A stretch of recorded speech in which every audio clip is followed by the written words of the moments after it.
Sama na natin si Attorney Ariel Inton ng Lawyers for Commuter Safety and Protection. Attorney Ariel, magandang umaga.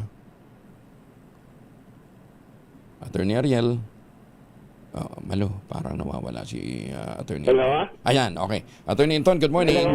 Apo, good morning po sa Angel at sa lahat ng ating mga taga-subaybay. Oh, gaya ng inyong inaasahan, i-dismiss talaga ng piskalya yung kasong frustrated murder laban doon sa pulis na nag-viral matapos nitong sipain. Ano bang gilid ba yung sinipa? O yung gulong? Hindi po. Ang ginawa lamang niya ayon din sa resolution ng prosecutor's office, kaya nga dinismiss yung frustrated murder at malicious mischief charges, ay ang itinulak niya ay yun likod ng motorsiklo ng rider. In other words, hindi niya nahawakan anumang body part nung tao. nung rider. Oh. So, dinismiss po yun at ang isinampa lamang katulad ng original na rekomendasyon ng mga Quezon City Police District investigators ay slight physical injuries.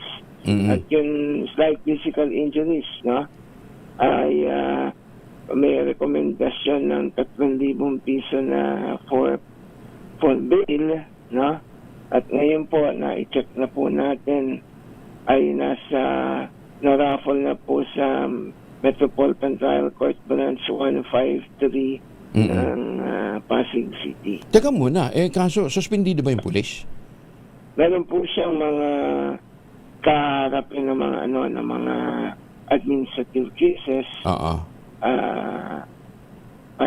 Yung suspension po at yun nga, meron pang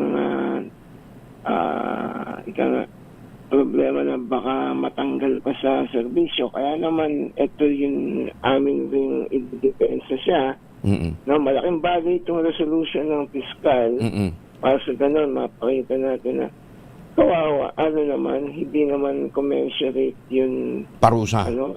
Parusa na tatanggalan mo ng trabaho sa isang pagkakamali na slight physical injury na kaya lamang yung nagawa ay provoke pa siya. There is sufficient provocation from the complainant. So, yun, haharapin niya rin po yun at pagkatapos po namin mapiyansa ngayong araw na to, yun naman po yung mga harapin namin. Oo. Siguro mas maganda makarating din makausap nyo rin ang NAPOLCOM. Abogado naman si Attorney Kalinisan Commissioner Kalinisan. Siya yung nanggalaiti na dapat frustrated murder ng sampa. Siguro siya po dapat magpaliwanag bakit ganun yung kanyang findings according to media reports dahil daw dun nangyari insidente sa traffic at maaari daw siyang masagasaan doon according to Atty. Kalinisan, pero hindi po pinaniwalaan ng prosecutor. Advance lang siya mag-isip.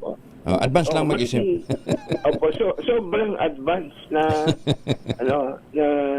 nawala po yung sense of justice ng without due respect to him sa kanya. Bili mo, nag-media, nag-press con pa kagad. Oo nga Nauna yung media shaming kaya tuloy, yung unang buhos ng mga comments sa social media is against the police officer. Ngayon, buti na lang ay lumabas yung full video na makikita natin na umiiwas na yung pulis, sinahabol pa rin itong rider. Ito ay patunay na ang Lawyers for Commuter Safety and Protection hindi lamang po para sa mga sibilyan, kundi pati na rin sa mga law enforcers na nalalagay sa alanganin sa mga lansangan, Attorney Anton, thank you nga din pala doon sa inyong advice sa amin, doon sa nakabangga naman sa akin na bus ng isang university sa Norte, Sabi ko nga, sige na, pagpasensya natin, total may insurance naman. Although malaking perwisyo, ha? Sana po ganun din yung pag-iisip nitong rider. Kung kasi sabi nga ng prosecutor's office sa kanilang resolusyon, ipagpalagay mo na overtake ka, wala namang injury sa iyo. There is no bodily harm na para pero siya naghanap ng bodily harm. Sa totoo lang, hinat pursuit niya yung polis, pwede pa siyang ma-arresto ng polis. Bakit ito pa po, meron din findings ng prosecutor's office na nakita nila na may baril yung polis. Kung yung gusto niyang something grave ang kanyang i-commit, then he could have pulled his gun. Kaya siguro, mensahe nga natin to sa lahat ng mga nasa lansangan. Hanggat maaari, pairalin ang lamig ng ulo. Mainit ang panahon, mainit ang politika. Tayong mga nasa lansangan, palamigin na lang natin ang ulo para iwas disgrasya, iwas sa problema. Ayan, ha? Attorney Anton, thank you sa inyong pong paninindigan para dito ho sa pulis na ito. Thank you. Magandang umaga po. Salamat po sa suporta natin sa media. Salamat po. Si Attorney Ariel Linton ng Lawyers for Commuter Safety and Protection.